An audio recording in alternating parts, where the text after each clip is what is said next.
Commissioners meeting, December 3rd, 2019. She's from Moldova. That's Justin's wife, and she's expecting in February their first one. So it was special. But we did miss Grandpa Harley. This is his first time. Yeah. Tough day. I've never witnessed someone passing before. That was tough. Good morning. It is 9 a.m. and we're here for our regular Tuesday board meeting on December 3rd. It's hard to even say December. But, we have all three commissioners, our administrator and clerk, and an audience this morning. And if you would join me in the pledge, please. I pledge allegiance to the flag of the United States of America and to the republic for which it stands, one nation, under God, indivisible, with liberty and justice for all. Thank you.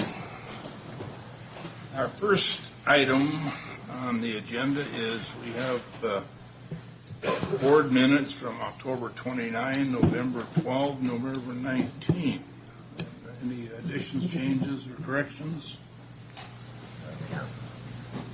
If not, I'll sign them as presented. She'll take us into WSU. Let's see him back there. Anna Marie.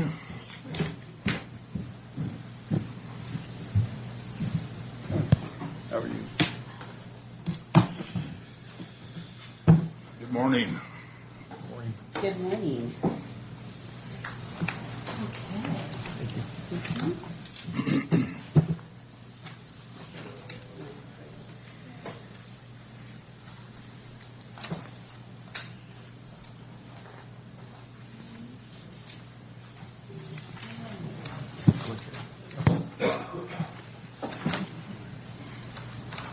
Good morning, Commissioners. Good morning, Ms. Arnold. Good morning, Mr. Johnson. Thank you again for this opportunity. My name is Ana Maria Diaz-Martinez. I'm an associate professor at Washington State University. And my particular focus and primary work area is with families, community, and youth. In front of you is a somewhat of a brief review of the work that I've done this past year. But I did want to bring to your attention. There we go. That a little better?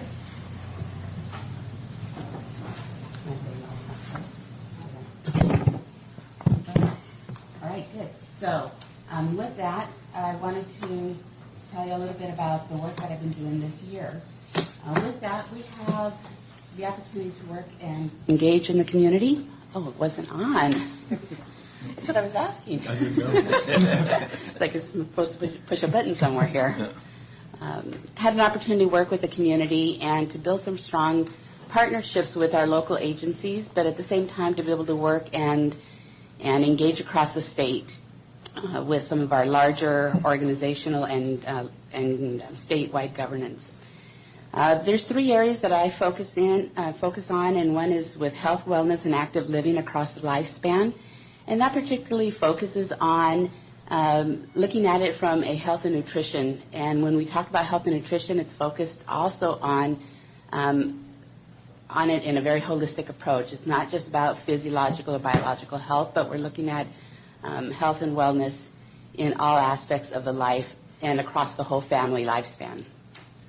With that, we work with our partners, the health department, with our National 4-H Council, programs and our state and regional programs for 4-H, and deliver programming that focuses with a focus on health and nutrition, but really looking at it from a youth perspective. We want to be able to address the large disparities with nutritional issues in our families, in our communities, and one of the approaches that we're using specifically has to do with taking it to the youth, who then in turn will take it to the families. When we look at the number of youth, and this is for 2019 alone, we were able to engage with over 872 youth in grades 3 through 7 with 584 families. And when we identify families, we identify them as all aspects of the family domain. So whether they are first graders or they're seniors, they're still considered part of the family domain.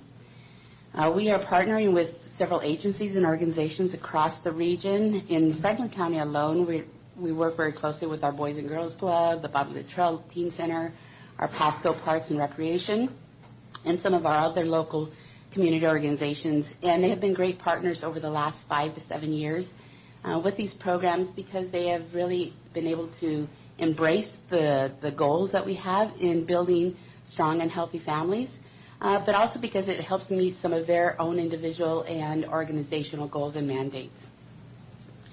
The funding from that is, just for Franklin County alone, is $42,000, and that might seem like a little bit of funding, but when we look at it, that's very specific and with very clear outlines of what we need to do for deliverables. That's actually a pretty good dollar amount considering we're receiving the most funding across the state, and it's coming into Washington, it's coming into Franklin County. With that, we have over 1,000 hours of recorded hours of volunteer time. When we look at that and do a calculation to try to quantify that, we're over at $23,000 in 2019 alone for volunteer hours.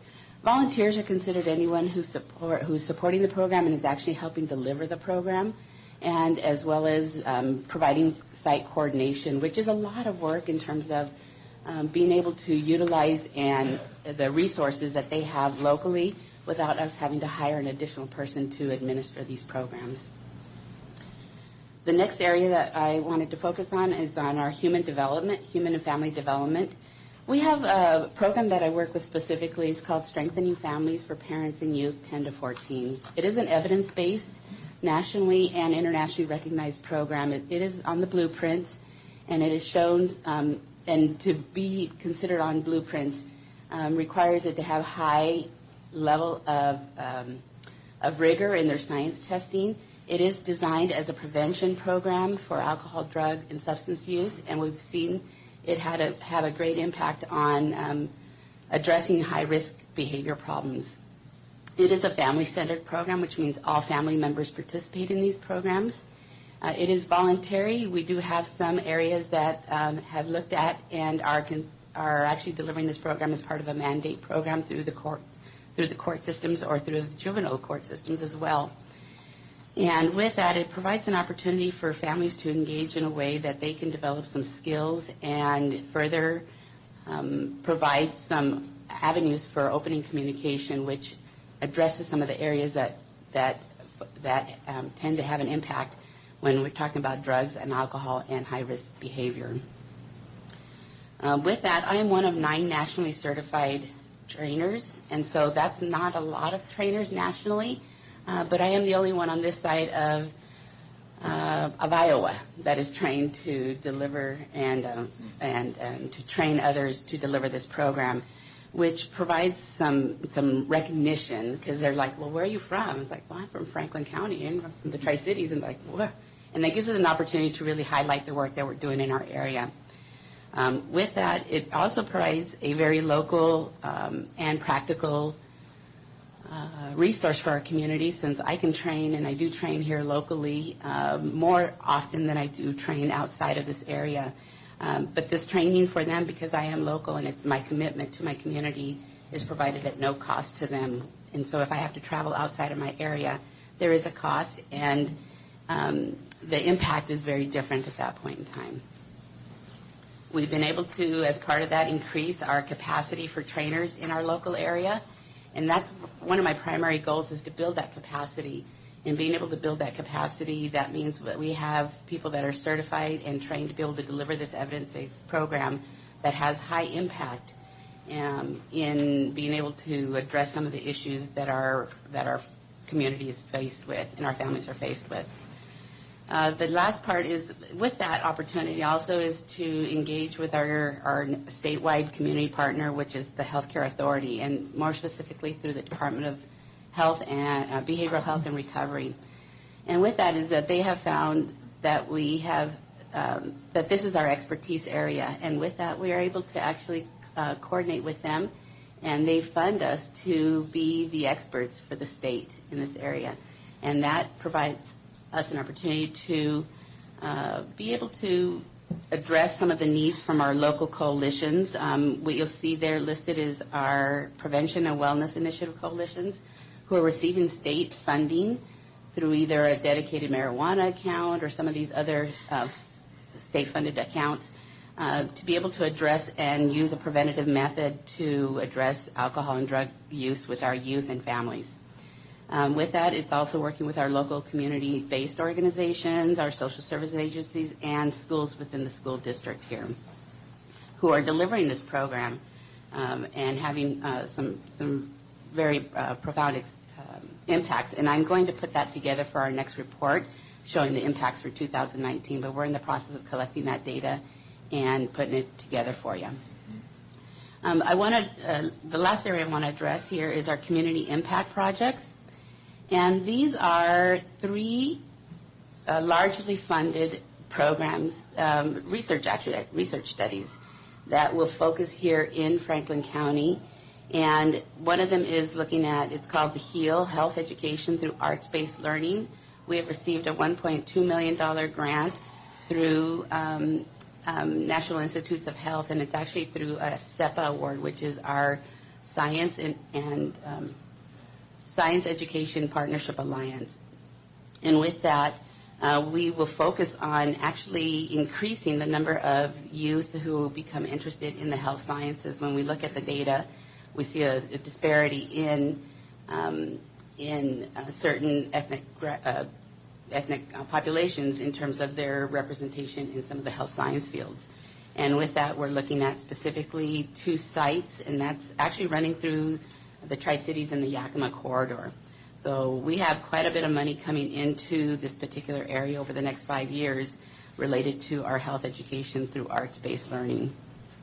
The next 2 programs are also using Strengthening Families as a framework, but one is going to be focused on it in terms of a marijuana context, and this is through a CYFAR grant. And this particular CYFAR grant is called, CYFAR stands for Children, Youth, and Families at Risk.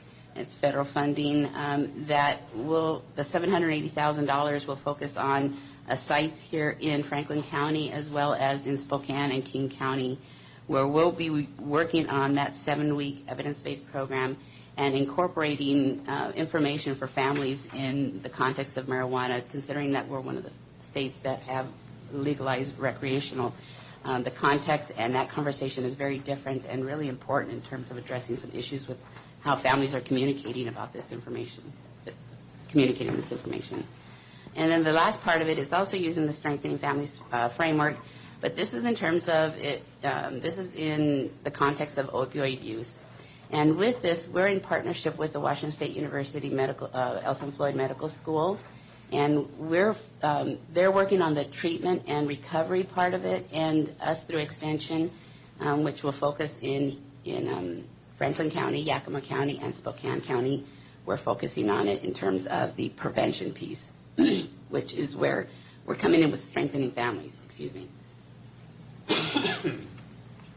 So when we look at all the funding combined there, because there are multiple sites, in Franklin County alone, we're looking at approximately over $500,000 over the next few years coming in.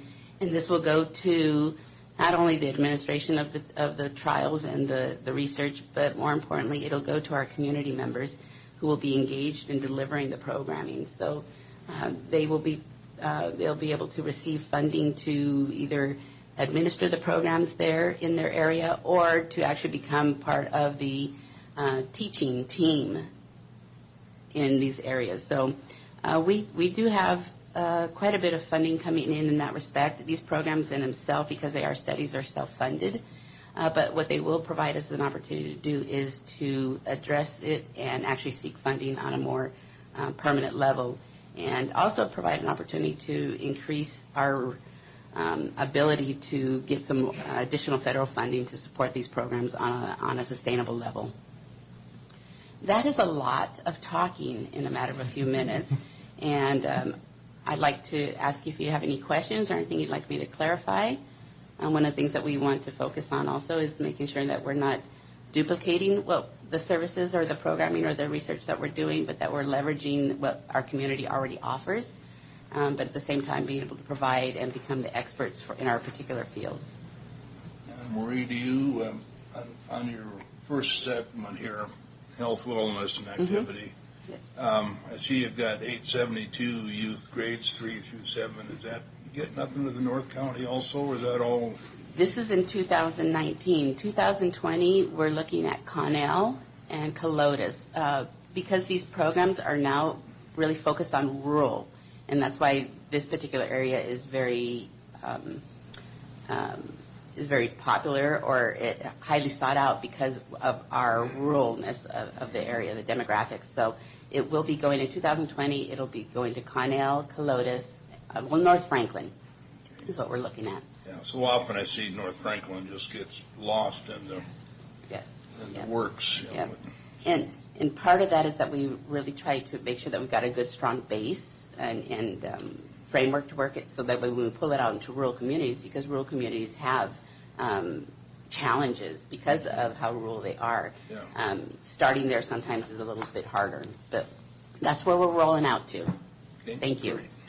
And Anna Maria, if I could, I would Yes. like to state that on November 19th, we had a lady that works at another facility that is privately funded, and she made the comment that in fact, I'll just read the bullet point here from those minutes. Cindy Rogue shared her concerns about the sexually transmitted diseases, STDs, and sexually transmitted infections, STIs, being the fastest growing health concern in the Tri-Cities. In your presentation, I didn't see anything about that. Do you have a program there where you're trying to reach out to the health department and bring this awareness to the public on that? And me, myself, no, I do not. And part of the reason for that is because that's not necessarily my expertise area. Okay. And there are organizations, agencies such as the health department and other areas that they are doing a good job with that. And so my funding does not cover that particular area. And again, probably more because it's not my expertise area. Okay. Questions? You mentioned that you said these are studies, working toward being sustainable programs. I just want to be sure I understand when you said these, which ones you're talking about. Is that the HEAL, the marijuana, and the opioids? Correct. Okay. Correct. Yes. The Youth Advocates for Health, the health, wellness, and activity, and those are sustainable, and so we don't necessarily worry too much more about that. But our strength and our strengthening families is also sustainable. We have yearly contracting through the Department of Health. And then also on the same three, the HEAL, strengthening families, what's the timeline on those grants? Are they? Yes, they are 5-year grants, and so HEAL started 2000. They all three started 2019. So those are 3 new grants that will run for the next 5 years. Most likely they will have no-cost extensions, which will run an additional 2 years.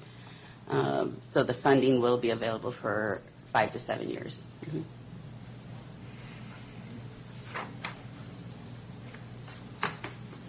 Further questions?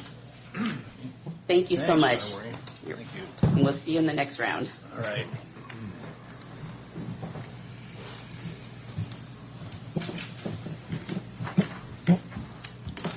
With that, gentlemen, you're going to come up and talk to us about the budget.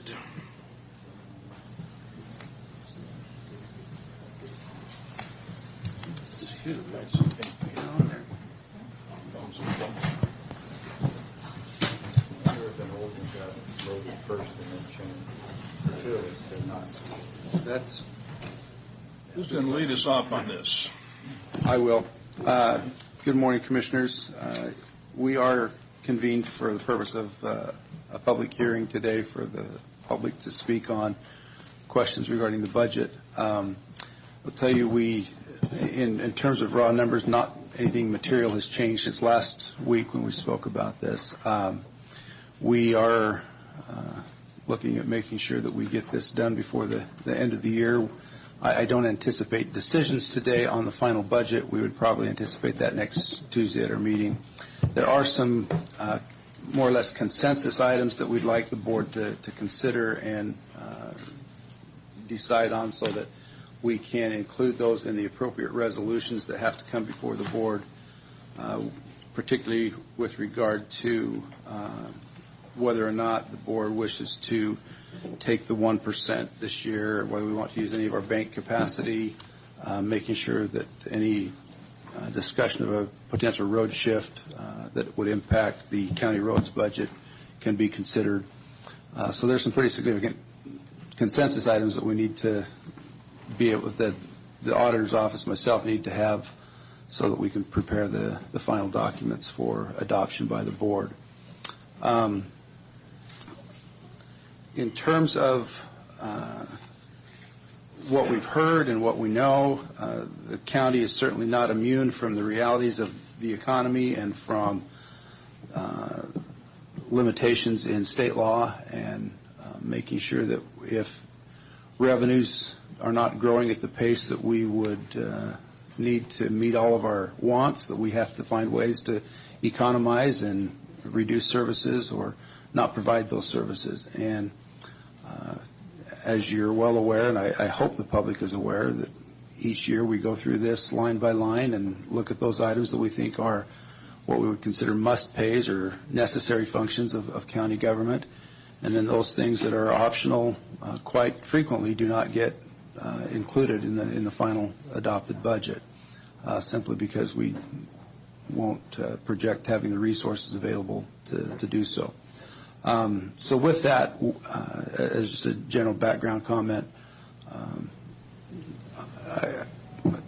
I guess you want to open the public hearing and allow the public to speak. And then I guess I'd like to talk in a little more detail about those particular items that I'd like some consensus from the board on. Yeah, I was going to hold off a little bit on opening the public hearing until more discussion, in case that would bring up questions from the public. I'm happy to include some of those numbers that maybe inform the board and inform the public discussion a little bit. There's two handouts. One has a summary of some of the considerations the board has not decided on but has considered. And then the second sheet is more of the detail.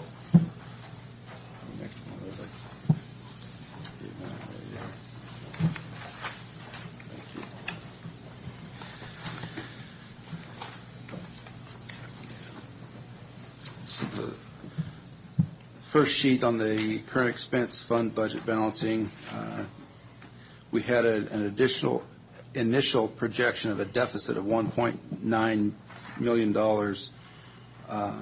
that we have refined by taking a hard look at changes to our revenue projections, personnel and capital considerations, some miscellaneous expenditures, including a road shift and a taking of the 1% property tax increase, left us with a current expense deficit of $563,000. Tom, I don't know if you want to add any specific context to that, but basically that's where we're at right now. As you mentioned, the $1,986,434 was after our budget workshops. And we've met with Keith 2 or 3 times, and we've added in the items that the board kind of during the meetings said, yeah, we need to do that. So we basically put that in right now for consideration.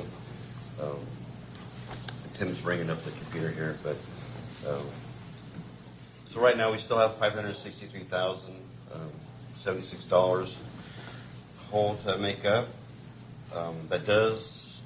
And now we're not assuming the board wants the same road shift as 2019. That's $1,700,000. So that's basically at a status quo road shift and 1% countywide collection of $94,000. Still brings us to that deficit of $563,000. So I guess what we're looking for today is maybe some direction from the board, or maybe we can get on a path to fill that hole, depending on the board's priorities.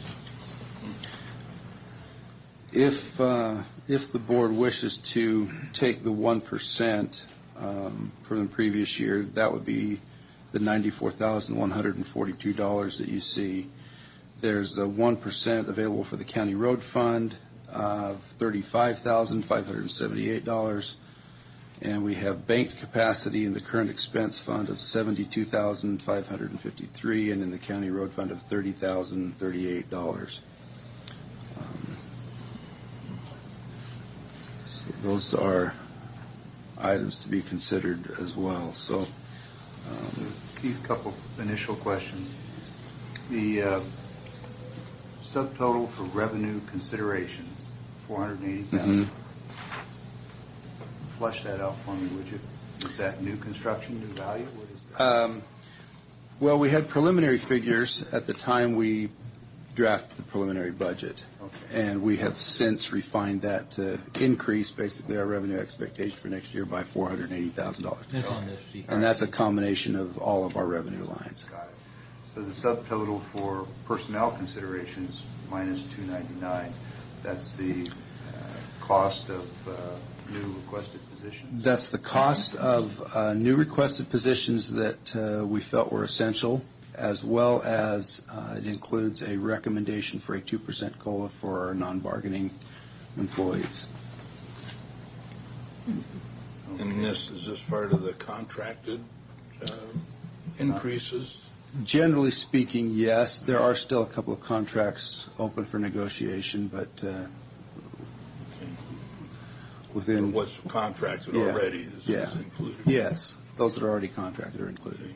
And those positions that were deemed essential, we can get into, I suppose, later. Yeah. It wasn't all of them that were requested. Correct. Okay.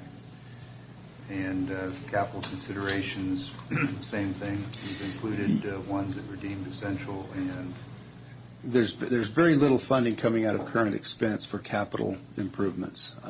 We have identified funding in our 1/4% real estate excise tax under the state law that allows us to use that funding for capital improvements. So most of our capital will come out of that miscellaneous fund. And there's so this 20,300 represents. that's the current expense piece of it, yes. Okay. And that's essentially all the capital requests out of current expense, or did you select some and not others? I believe that's everything in current expense. Okay. If I, yeah.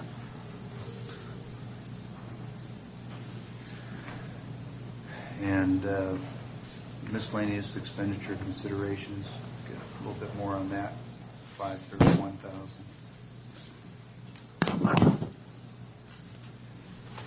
I don't want to wade through this in the middle of the meeting. If you could just summarize for me what that is, great. I think that's the... It's the detail.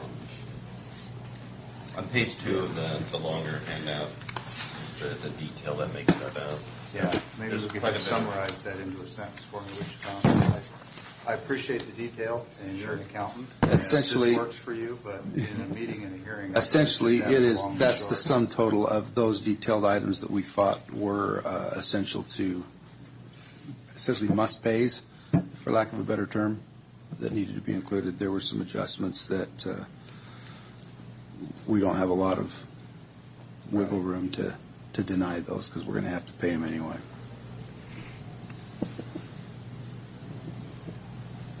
Maybe an example or two. I mean, when I'm talking to Mr. Tockstetter, and I'm talking about I can- miscellaneous expenditure considerations. Insurance would be a good example. Perfect, all right. We know what those premiums are going to be, and as much as we'd like to reduce our insurance costs, they are what they are. Okay. So they're generally must-pays. Yeah. I'm just wondering why that is separated out then as a $531,000 cost that we effectively don't have any control over. It seems like, as they like to say in D.C. these days, that's already baked into the cake. You don't have a choice. But, okay. Gentlemen, on the elections miscellaneous cost isn't because it's a presidential year. Aren't most of those numbers covered from outside I sources? believe it is due to the presidential year. There are extra costs. I can't really speak directly to that. I'm not in that department, but that's the reason for that cost increase. But they're not covered by state or feds? Unfortunately, in the even years, the state doesn't reimburse us for state elections. So we take a bigger hit during a presidential election year. We would be reimbursed from local jurisdictions, but not the state. Okay.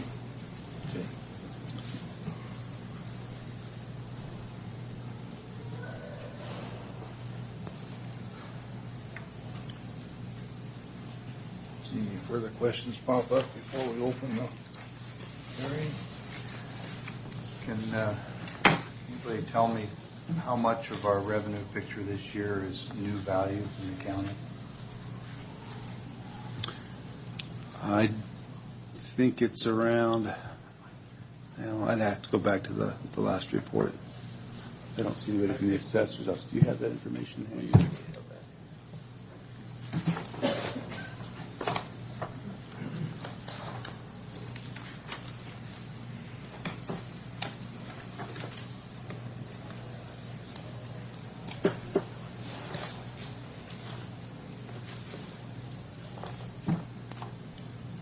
If you're referring to the new construction, I'm referring to increases in revenue that come to the county for property taxes that are not part of the 1% and not part of property that existed prior to January 1st, 2019. according to the assessor, the 2020 increase for new construction was $369,010. Okay, thank you.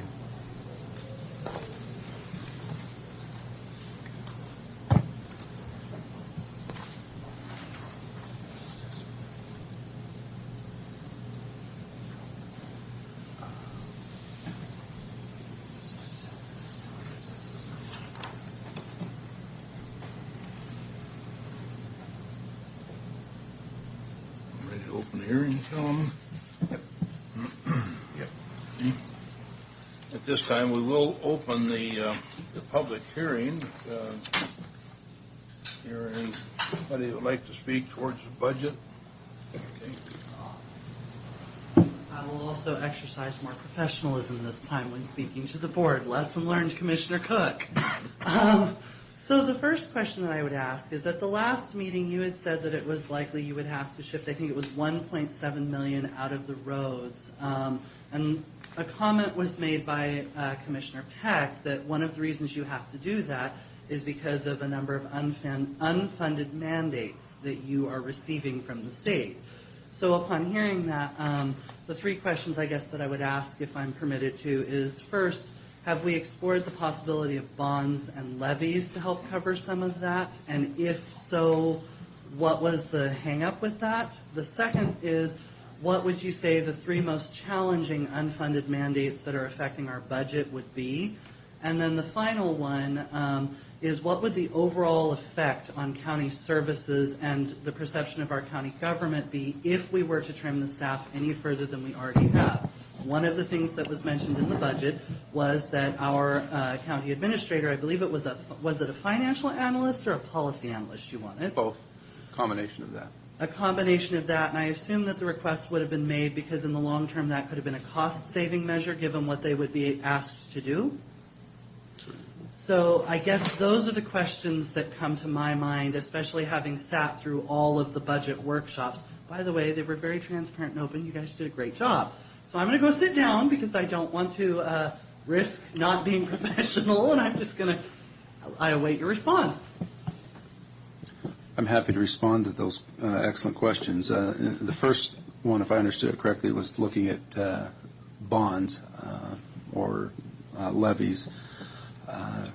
That is an item that has been examined, but I would say the details have not been significantly explored simply because the county is pretty close to its bonding capacity already, and the existing bond payments that we have are included in the budget as part of our annual expenditure requirement, and that's one of the things that we simply could not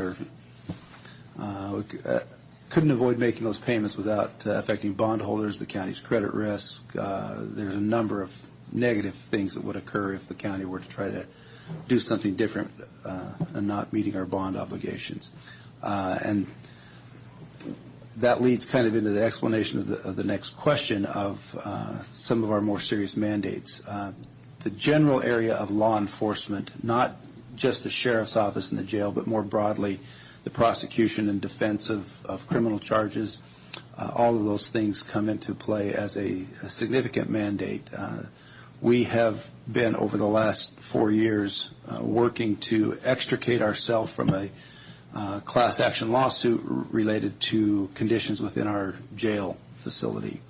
That's not a new issue or anything that should be a surprise to anyone, but when we sought a proposal to fix all of the problems in kind of one fell swoop, the proposal came back at something like $23 million, which is roughly 80% of our annual current expense budget. And there was just no way we could meet that kind of expectation.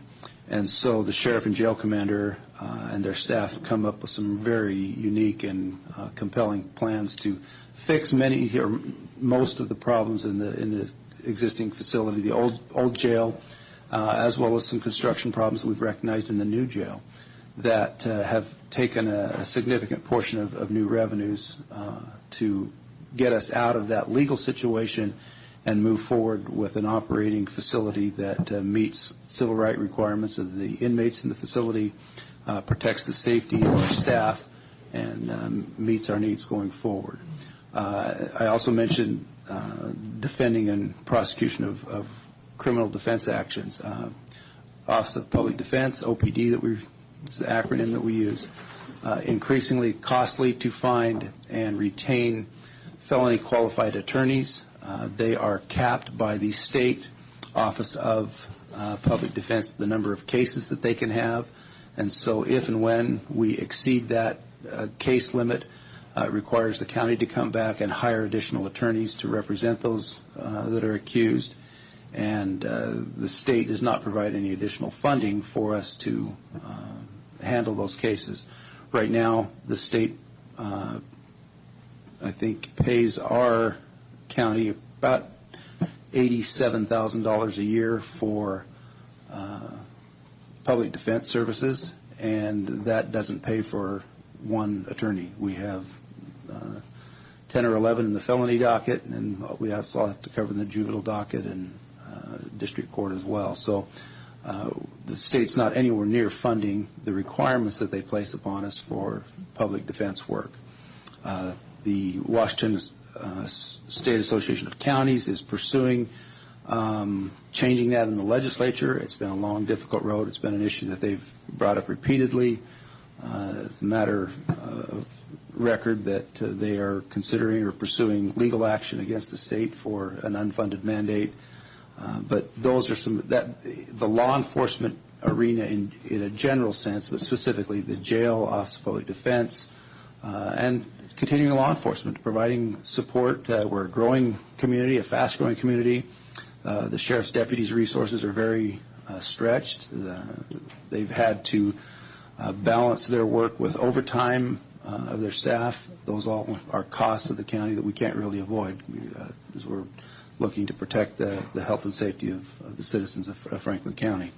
So all that is a long-winded answer. I hope that responds to your question. The overall effect, as you questioned, would be a reduction in the capability of the county to protect the life, safe, and healthy of our citizens if we reduce our law enforcement capability, but also within the confines of OPD and the jail, we look at significant civil right type litigation and liability for the county if we don't stay current on those responsibilities. Thanks, Keith. Yes, sir.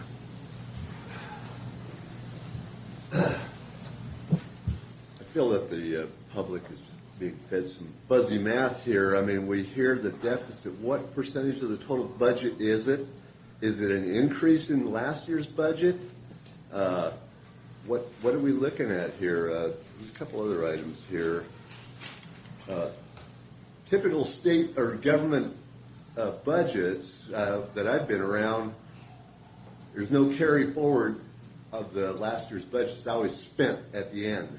Is that typical of this government budget also? No, there's no authority for carryover at the end of the budget. So you got to spend it all before the end of the year. So pretty easy math. I mean, the budget wise. Yes, I will. In defense of our county elected officials and department heads, in at least the 4 years that I've been here, we have not spent all of the budget authority, and that's an important piece of what's available in the ending fund balance going into the next year.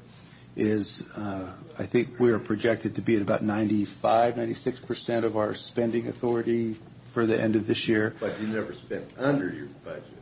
No, that's what I'm saying, is we do routinely spend under our budget. So you're able to carry that forward? We carry that forward at the county level. The individual departments and agencies do not carry that forward. Another thing, equipment purchases, are they bought at the beginning of the year or at the end of the year? They're bought during different times of the year depending on need. You buy it at the end of the year. If there was money left over, then you could purchase. If not, that could be easily carried over to the next year. Correct. Yeah. But as far as the numbers, is there a place where the public can see these numbers as far as budget breakdown? Certainly. The preliminary budget was posted on the auditor's website, and we're working through the details now towards an ending budget, and we will certainly make that available to you as well. Because like I say, we don't know the total budget. We just hear a deficit, what percent. So is last year's budget less than this year's budget? And what percentage is that? At the same time, isn't the county's footprint actually getting smaller? I mean, as the city absorbs more, is our area less? Yes and no. There are certain aspects that would get smaller as the city of Pasco gets bigger and their urban growth boundary increases, or as they annex sections into the city. But because of the rate of growth of the county, most of our services are increasing in cost faster than they're being absorbed by the city. So our budget. At the same time, you've got houses that are on the payroll, the taxes that are helping to support that. Certainly, until they are annexed, yes. Yeah. So, the numbers as far as... I can speak to the overall expenditure budget preliminary. 2019, our budget was $34,263,000 for our general fund only. Okay. And our preliminary was $34,479,108. So only a couple $100,000 more on the preliminary. So that's last year versus this year? That's 2019 versus projected 2020. So it's just 200,000 difference. Correct. In additional. Correct. Okay. All right. It seemed like fuzzy math when we were getting all the details of it. No, and like was mentioned, all the detail is on the auditor's office website for the preliminary for all funds, current expense, and we have a lot of miscellaneous funds, like our county road fund, for example. All the details online. One other question is the road snow removal, is that budgeted at the same as last year? I mean, we had an exceptional year last year. Now, if we don't have that, we're going to have a lot of carryover off that department, won't we? I will separate. Yeah, the snow removal for county roads is included in the county road budget. I hope it's no surprise to anyone that if we do not have a significant winter where snow removal is required, that makes more funding available within the budget for road repairs for other purposes, graveling, paving, chip sealing, all of the other things that the county road fund does. So I think it would be disingenuous to say that if we don't have a lot of snow removal, that means we have a lot of extra money. I just want to be careful that we're under no pretense that there's extra funds available. Public Works is almost a complete separate, it's not built into this current expense. They have their own, their own system.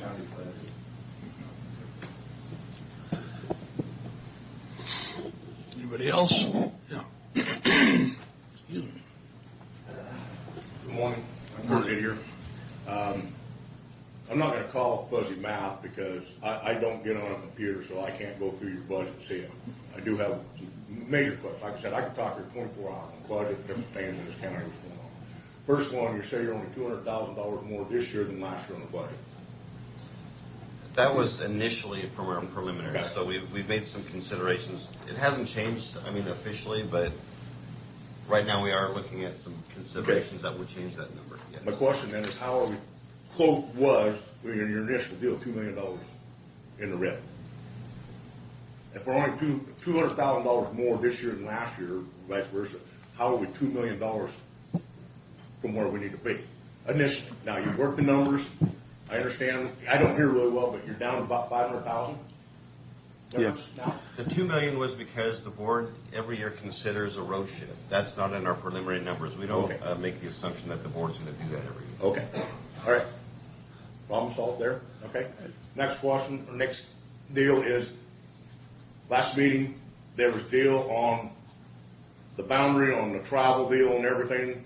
Hope you guys get that worked out. My contention, that deal should be put in 50 miles. You're on your own. After that, I understand in your budget, each one of the commissioners, and I don't know who all else, okay, have a $611 or something travel allowance. You, whether you travel or not, you get that. Is that correct? Yep. Every month? I don't. I get to pick up. He gets a company vehicle. If Yeah, you use got it- your own vehicle, but the other two commissioners, correct? Yep. All right, to me, that should be strictly on a put in, you get reimbursed. If you don't travel, you shouldn't get the $600. That's almost like taking a salary in my book. I mean, I went in school in the whole budget deal, but I guess what I'm trying to point out is what I feel abuse of funds. Okay? Not going to say power of funds. Because if you don't travel, you get $611 or whatever the amount is, you don't deserve it because you didn't travel. You didn't go to a meeting over in Seattle or wherever. You should have to put in for every mile that you travel and being reimbursed for that. Not just automatically getting $600 every month, number one.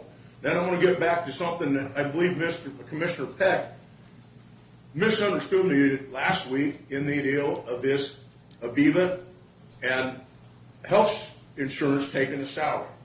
Got a couple questions. First one is, when the people that take it as salary, is that considered into your wage when it's considered for retirement from the state? I'll defer to the auditor's office. I don't believe it is. Okay.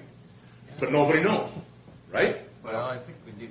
Eric, can you speak on that too? I don't think it's considered I believe it does go into Is I do believe it does go into their gross wages. for retirement. Well, why don't you get an accurate answer then and let Mr. Didier know? Sure. Last time I asked the question, it was, no, it doesn't, but I want to be sure we get the right answer. Well, the biggest thing is, like I told you, that's the thorn on my side.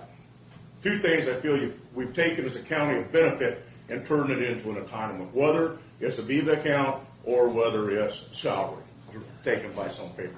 To me, the deal is I don't have a problem having the Viva account, a certain amount of money set aside for the people for unpaid medical expenses. No way, shape, or form should it ever been taken as a salary by anybody, voted in or not. It should never be that way, okay? Because it's a benefit that's provided by the people of the county. And what I mean by taking some money put in there, and there should be a certain amount for your deductible or unpaid medical. It shouldn't be $945 every month and keep running. And at the end of the year, if you haven't used it, that money should come back to the county.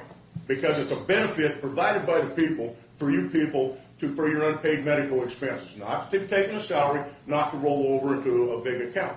At the end of the year, let's say you go to the doctor, it costs you $2,000, you take that money out of your Viva account, and then the balance comes back to the county. Next year, it does the same thing over and over again. That's, to me, is the way that things should be ran, not the way this county's running it. Doing some checking, there's only 2 other counties in the whole state that even have an Aviva account. None of them take any of its salary. We're the only one in the whole state that does it.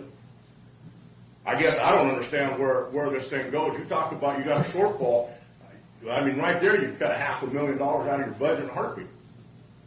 In a heartbeat. Now, I know some people sitting around here ain't going to like that, You know, there's, like we said, we got some hard times, we got some hard choices to make. And the three up here got to make them. And so I really believe, like I said, that's been a thorn in my side. I think the two commissioners that were here previous know that, 'cause I've been down here a number of times on that. Because most places, when you offer somebody health insurance, not every place, but most of them, about 95% of them, if you decline it because your spouse has better insurance, you lose that benefit. You don't have the choice. You just flat lose it. It's not run like this county is run, that's for sure. Anyway, this is, I guess, unprecedented in the whole state in my book. Anyway, I guess I could probably go on and on, but that's one of some of my major concerns right there. Thank you. Thank you.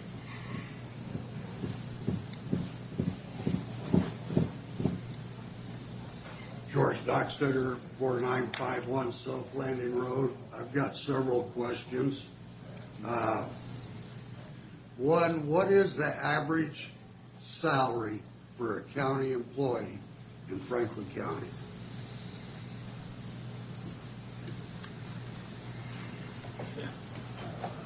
That's a good question. We have so many different classifications. Probably No, around just across the board. How many across the employees board, we have? probably What's around the payroll?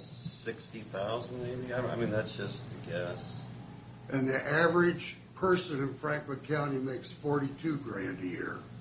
So we're paying 50% more at Well, the county. I mean, you're just going on my guess. Well, what is it? Well, we could look it up and actually get that back to you. Actually, we may even be able to call up that one, one file and divide by.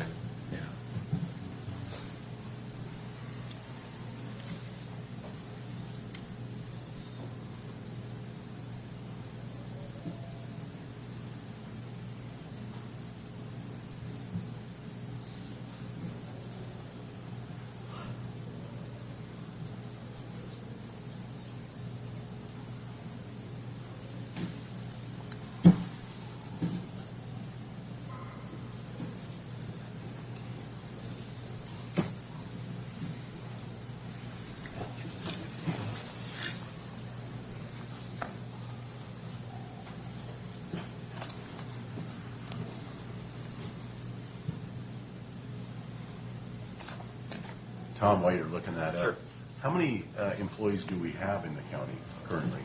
Looks like for this year's budget, there's 208 like full-time equivalent in the current expense budget. 208. That's the county's general operating fund. General not count the temporary help we hire at certain times. Right. That doesn't include public works. Or the HAPO Center, or Yeah. we have some auxiliary funds that aren't in that figure. Yeah, but we still pay taxes for public works. So they should be counted as employees. There's about 50 public works employees in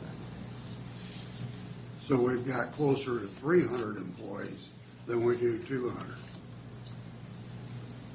Yes. that. I think as an average, yeah, I think that's. That's what I've seen. Okay, so we've divided the projected salaries for next year, divided by 208 employees, is 67. 212, I'm not Or sure. 212. I think it's, I'm looking at this number, so this and this, so 67,000. 67,686. Is that salaries and So- benefits? That's just That's gross just pay. salary. That's just salary, that's not benefits. Correct. Yeah. And the average person in our county makes 42 grand a year. Maybe we're looking that we're a little extravagant on our payrolls. I know a lot of you don't want to hear that, but when the average person in our county makes almost what? 50%, not quite 50% less than the average employee in the county. We need to think about it maybe, where we're going with some of this stuff. It used to be the county paying jobs and city were lower than the county average because you had the benefits of permanent employment and you had the benefits of retirement. And now we've gotten out of whack on where we're at. And the other question I've got is, out of our property taxes, does any of it go to the city for the stuff that's in the city limits, or does it all come to the county? If I may respond to both those questions. The first part regarding salaries, I think that's a astute observation. I would point out that most of our county employees do require a degree or some level of advanced education beyond high school. We have very few what you'd consider entry-level or minimum wage type positions at the county. And perhaps more importantly is we have recently undertaken a fairly significant salary study that compared compensation amongst Franklin County employees with comparable size and functioning counties in the state of Washington, as well as some comparisons to the local employment market. We found in that study that we typically were actually under the market in most cases and have made an effort to bring county salaries more consistent with a competitive pay scale. We found that we were losing good employees to other counties and to other local governments, as well as the private sector, when they were paying more for those skills that the county needs in order to be able to function. So we're sensitive to what you're saying, and I agree with the sentiment, but it's something that we have taken a pretty careful look at. Remind me the second part of the question. How much of the property tax Oh, is in the city limits? Yeah. Does any of it go to the city? No, that stays within the county. Stays within the county, Yeah. okay. Well, I understand how you're doing your survey, because we've done it for the Board of Realtors for 40 years, and I've been sitting on that budget committee, and it's all thrown out of whack by everything that goes on out there in North Richland, which filters down through us. When you got firemen out there that have been there for 30 years and never fought a fire, and they're making $100,000 a year, it throws the numbers out of whack. And so that should be taken into consideration when you're doing your study. Yeah. But the other question I've got, we're basically 2.2, 2.3 million short, because we're going to get roughly 580 or 575 from Benton County from a reimbursement deal, and we're going to pull $1.7 million from the road department to put in to make up for the lack. Well, next year we're going to be 2.3 short again, and we're not going to have the 580,000 from Benton County. So we're going to have to pull 2.3 from the road system. Well, just to give you an idea of what's going on out there, I left city limits of Pasco and drove to Edwin Markham, and I passed 150 cars going the other way. And that was just, 15 minutes? So it's only 14 miles. So we've got a traffic problem out there, and those roads, we keep cutting the road budget and transferring it over. We're going to come up with a problem. Hey, we need $5 million extra just to bring us up, not even current with what we're behind. We need to look at cutting the budget someplace else and start spending some of that money on some of the roads, because pretty soon you're going to be Clark Road. Everything this way is going to be within the city limits, and we just lost 300 acres to the Port of Pasco over there just north of the processing deal. So you're looking almost self-landing that way. So we need to really get serious about cutting this budget on something else, because we're going to keep getting further and further in the hole, because all your fixed costs are going to keep going up and up. Just go buy a pickup, and they're $10,000 more than they were 2 years ago. So, because I just went and priced one, I can tell you exactly what they are in less than 2 years. And when times are tough, you just cut. And people don't like it, but I'm sorry. My wife doesn't like it when I tell her she only gets so many bucks this month. She says, no, I get what I got, but you get less. So you guys need to think about that, because where are we going to be? We've got all us old goats in here that are on the downhill slide, but you got a lot of young people coming up out there that we have to take care of and leave them something instead of a problem where they're holding the bag. We all talk about indebting the United States to where the grandchildren are holding the bag. We're doing the same damn thing in the county. So if we don't start here, maybe on this forced deal with the prosecutor's office, have Jim hauling down to the Oregon line and tell him he doesn't want to see their butts again, or it'll be worse next time. How much of 1.7 million do you have to shift to pay that loss? That wouldn't be a lawsuit.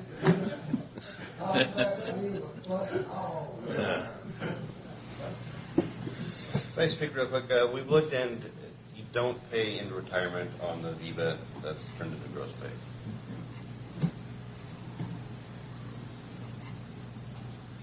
Any further questions, comments for commissioners? Well, I just want to weigh in a little bit on this because I've been first time going through a budget, and I really don't want to see property taxes go up anymore because what we're finding is that the property values out there are going out at such an exponential rate that it is overtaking our ability to stay in existence out there in the farm because of the price of this land being inflated by teachers' unions, pension plans, investors that are coming into our area, buying this land for large amounts of money that as a farmer you can't pencil and make it work. And I think that we really need to look at this 1.7 million shift. We can't do it all in 1 year. I know that. It would put this whole budget system in a quandary, but I think that we really need to look at possibly phasing out the road shift in 3 to 4 years, possibly 5 years. We got to get this money back into the road department where our roads are failing us out there. This Columbia Basin is a Garden of Eden. It's a production of tax money. And unless you give those farmers those avenues to get their products to market, it's going to eat itself alive. We have to start looking at letting the road department get our bridges up to date. We've got bridges out there that were constructed. They're wood. I'm driving over and looking down into the water of the canal. They're old. They're wooden, built in the 50s. We've got to start replacing. They're endless out there, and we heard from the road department. We're responsible for those. We can't get any help from the federal government on that. They will not help us. This is on our backs. And if we want the revenue to keep coming in from the county north of us, we better be willing to support their efforts to create it.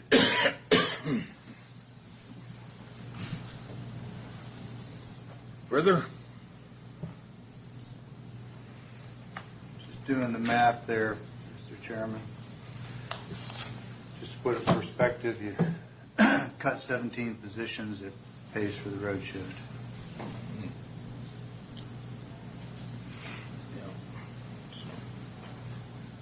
Well, at this point, we're not able to finalize this public hearing today. We'll just recess this hearing until next week where we can come up with the signature page. We will move forward with the proposal then to include the road shift at the current level. And 1%. I don't think anybody in the room prefers that, and certainly our county taxpayers don't prefer it. But the reality of making the necessary changes require some significant changes in state law, and I don't know that county commissioners have the immediate control to be able to do that. So it's important we lobby the legislature to make some of those changes in the upcoming session and going forward. Okay, at this point, we are recessed on the public hearing until, what is it, the 10th, is it? Yes. December 10th meeting. So we'll carry on any time of the agenda for the public comment, open comment. Seeing none, we have some bills to pay, Commissioner.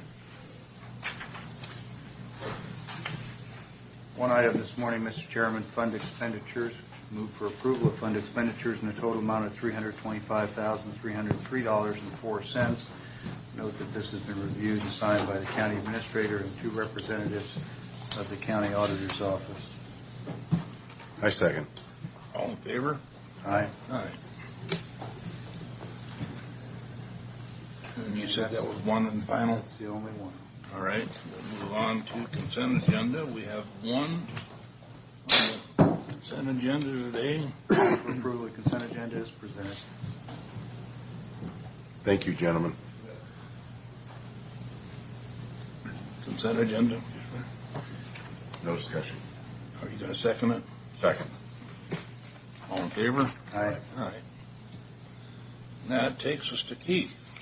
Yes, we received a letter from the State Department of, or the State Refugee Coordinator, Sarah Peterson, related to the Trump administration Executive Order 13888 regarding refugee settlement in the Tri-Cities area. Historically, they have not required local consent in order to perform the requirements of this program. This executive order added that both states and each local government that could potentially be impacted by additional refugees consent to doing that. So they're asking for Franklin County to provide our consent. In doing some research regarding this and asking the prosecuting attorney's office to review it, they've indicated that it's legal and within our authority to sign the consent. I would note, as was noted in the letter to us, that Governor Inslee has already signed this on behalf of the state of Washington. A number of other states have approved this, and as well as a number of local governments. Here locally, Benton County is considering it, but they have not yet taken a stated position. My understanding is that they're likely to approve it, but it's probably premature to project what they're going to do. Next week, it sounded like, Yeah. with discussion yesterday. I do understand that Grant County has already approved it. The city of the city of Pasco has approved it. Other cities in the Tri-Cities area are considering it.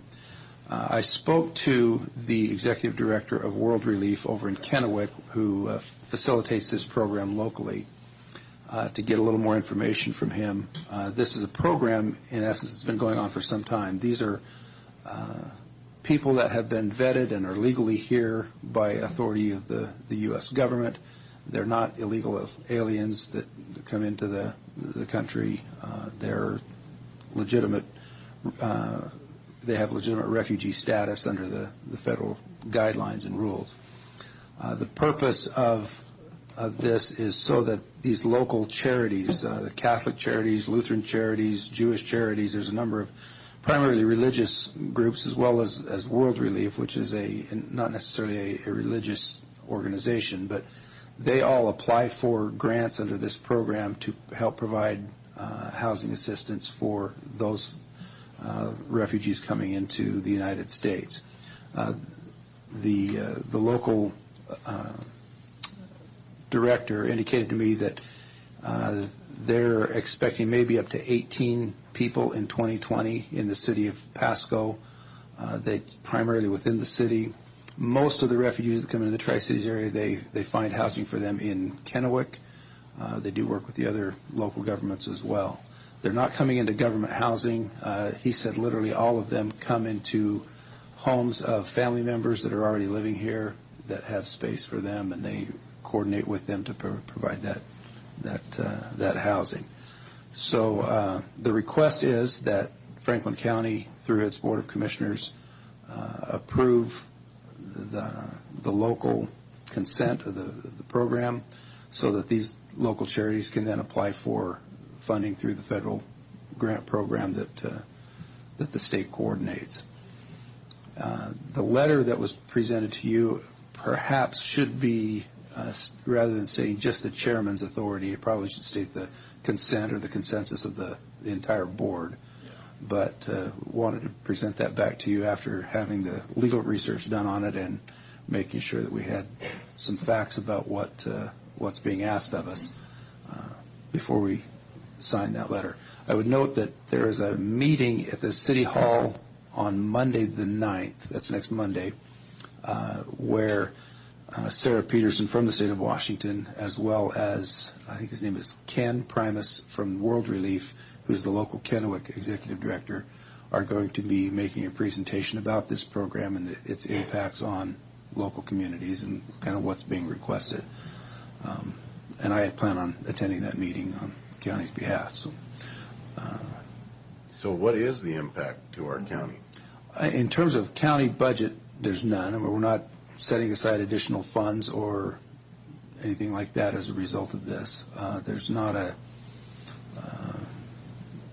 program of local concern. This is all through federal and state funding that the program operates. The Trump administration, I think there's probably a fair amount of thought being put into the broader implications of immigration and granting refugee status at the federal level, and that was the purpose that the administration wanted local governments to consent. I think in some parts of the country, I'm not aware that it's been a unique problem here in the Tri-Cities, but there's probably some places around the country where it has been a burden on local resources, and there were mayors or city council members or county commissioners perhaps stating to the federal government that they were at risk of having to provide additional services.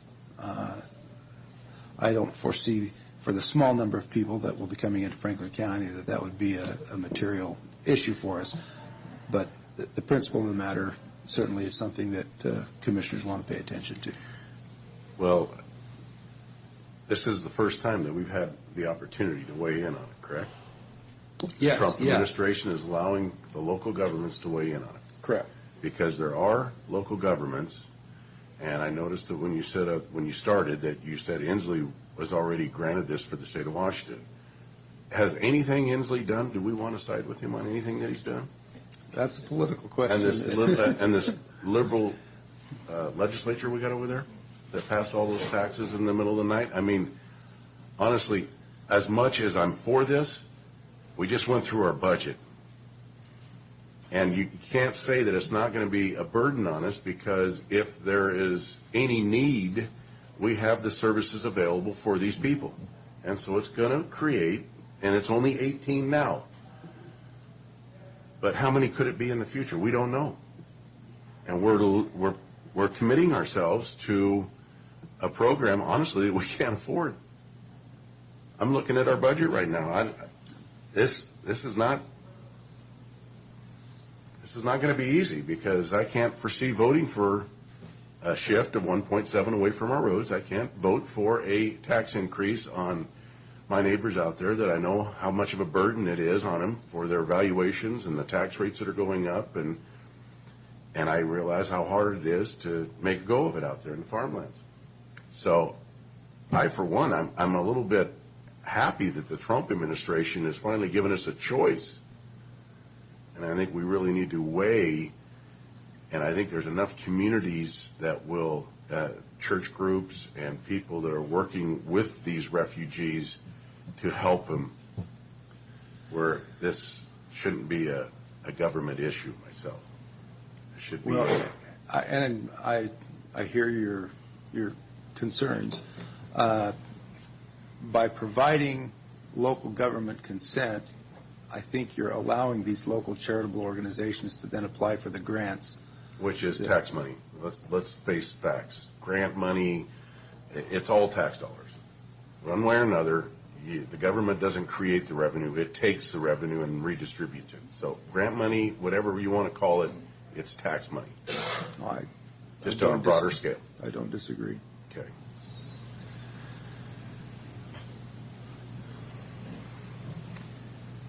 So Keith, what risk or consequence do you see to the county? I mean, these are people who have been vetted, who are legally here in the country. They have formal refugee status from the government. It seems to me there's nothing that prevents or precludes them from simply moving here on their own if they choose. The distinction is that these are people that the federal government is funding the relocation of. I presume they're going to fund the relocation for these people, whether it's here or somewhere else. That's a fair statement in that if the local government does not consent, I'm not sure that that precludes them from placing them here anyway. But having said that, there are requirements of these individuals that they become employed, they stay employed, and they stay accountable to their requirements of their refugee status. I don't pretend to know what all of those details are, but they are more regulated, perhaps, than somebody who's here completely on their own. Sure. Well, at the risk of sounding like I'm stereotyping, I'm not. I don't know who these refugees are or where they're from or what their skill set is. They could be nuclear physicists that we need out at Energy Northwest, or they could be farm workers that we need in Franklin County. Either way, I think there's potential for them to have value-added skills. I don't see a direct cost to Franklin County, frankly, not of consequence when we're talking 18 people. Do we have any sense of whether or not there are constraints if we consent now? Are we at risk of having 1,000 next year? No, I don't believe that's the case, that we would see a sudden increase, or I think it would be a gradual increase at best. I think he said they've averaged 13 to 15 over the last few years, and they could maybe have as many as 18 next year. If we were to grant consent this year, do we have the opportunity to withdraw that consent in the future? Certainly. So it seems to me the risk for a small number of 15 to 20, if it becomes problematic, we simply withdraw our consent. I think it'd be prudent to have, Keith said you're going to attend that meeting. Yes. You don't need to sign this. Time is only of the essence in the sense that they would like the response back by the 20th. When I first presented that, I wasn't aware that they were going to have this get-together meeting next week. But why don't we pull this together next week when you come back from that meeting and see if there's anything that concerns you? Yeah. Certainly address those questions. Please. Thank you. Okay. That work with you, Keith? Certainly. Thank you. Okay. That's all I have right. for the board this morning. We're at the point of the second public comment of the agenda. Yes. I wasn't originally going to say anything, but after listening to this discussion, I do feel the need to point out as a person of faith, my faith as a Christian man teaches me that I am supposed to show compassion and decency to those who are most in need. I don't get a choice in the matter. That's just what my faith teaches me. And we are in December, which is one of the holiest months of the year the month that Christ was said to be born. And so I understand completely where Commissioner Didier is coming from, the concerns about our county. But at the same time, I would strongly encourage our commissioners, many of whom I know to be very strong faith-based people, to consider this issue from a perspective of faith. Whether we agree with the governments these people are coming from, they're desperate, they're alone in the world, they need someone to show them some level of compassion, and we have the ability to do that. And so while I respect your concerns, all I ask of you going forward, especially after you go through the meeting next week, is that you remember the faith that you hold so strongly that you talk about, and just remember that these are very vulnerable people that are desperately in need of some compassion, and we have so much to give and to be thankful We do as individuals, and we should, but not as a government. But that's how our system has been set up right now. You have the ability to show that compassion for all of us. And I will give, believe you me. Yes, sir. I have just the opposite opinion of that. It's like the groups that bring them in. It's like bringing 24 dogs into the city, and you're only going to support them for a month. Well, then what happens? Who's going to support them? I mean, these groups don't support them forever. They're on their own after a certain time. I heard a number. There's 22 illegal aliens in this country. I'm wondering, they can't work legally, so who's supporting them? They've got to have housing, food, education. Here, all it takes is to get a driver's license, and then you can vote. I mean, that's ridiculous. I mean, we'll never be able to regulate our schools because, heck, they're going to vote for more schools, so we're going to be on the hook for that. So, just wanted to make that comment. Further comments? I know this is rather unusual for the clerk.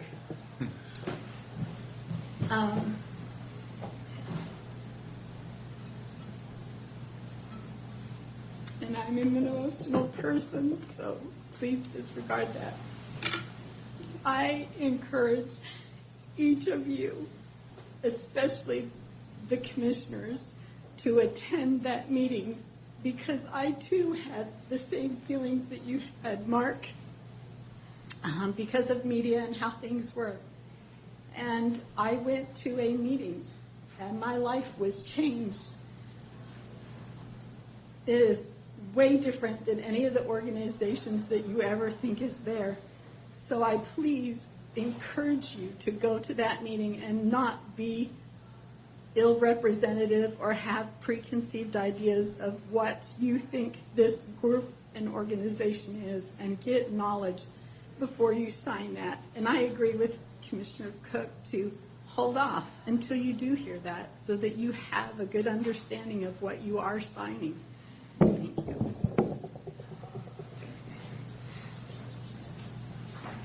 Okay. Anything further, gentlemen? Seeing none, we are adjourned until next Tuesday. Thank you all.